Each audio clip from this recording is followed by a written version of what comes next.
If they ever wonder if my mother is proud of me and my brother, say that her hands became bloody and that she dyes her hair once every 2 weeks to cover the gray hairs.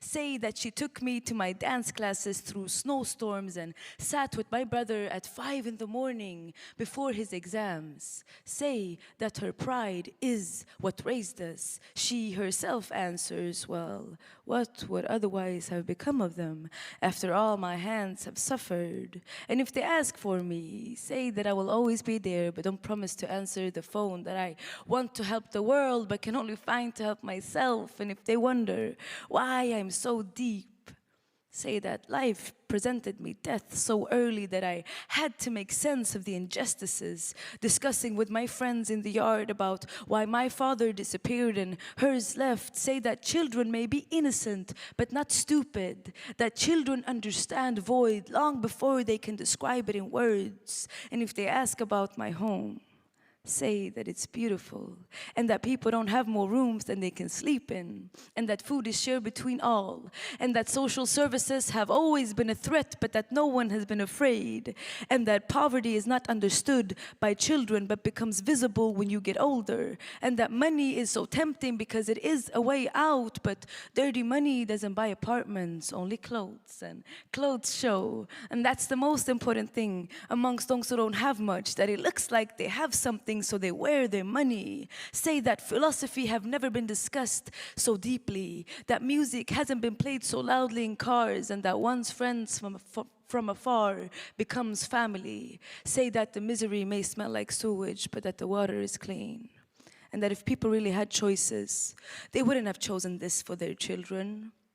Say that our parents were the children of revolutions, that they survived fleeing their home countries and wars to learn Swedish at SFI among lingonberry jam and porridge with milk, that their children grew up to Emil i Lönneberga and Pippi Longstocking, that Snow White and the Seven Dwarfs was the shit in their new homes, now across countries and borders with a letter a month and a call now and then. Don't think that fleeing your home is easy and that immigration has been easy for those who immigrated. And if they ask about how he died, say that he took his life. Scream it out loud so everyone hears, so he is heard. Hear those who scream around you. Make them feel seen. Don't see it as a way of seeking attention. Understand that attention is not sought if it's given. Give them a question to then get an answer. I do not understand why people have become so blind towards other people and other lives, that they do not understand that power is given through opportunities, and the opportunities cannot be taken if they aren't given, if they aren't seen, and that we don't know what to choose when we're not used to choices. The children, give them choices early so they learn to choose the way many of us did not do. And if they finally ask about me, say that in my features lies generations of men and women. My hands represent my mother, my grandmother,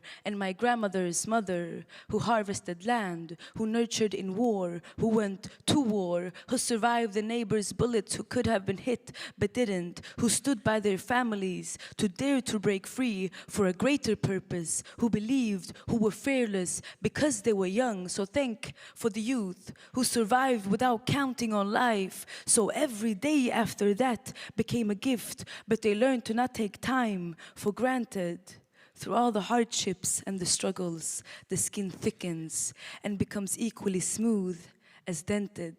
It becomes absolutely perfect and damaged.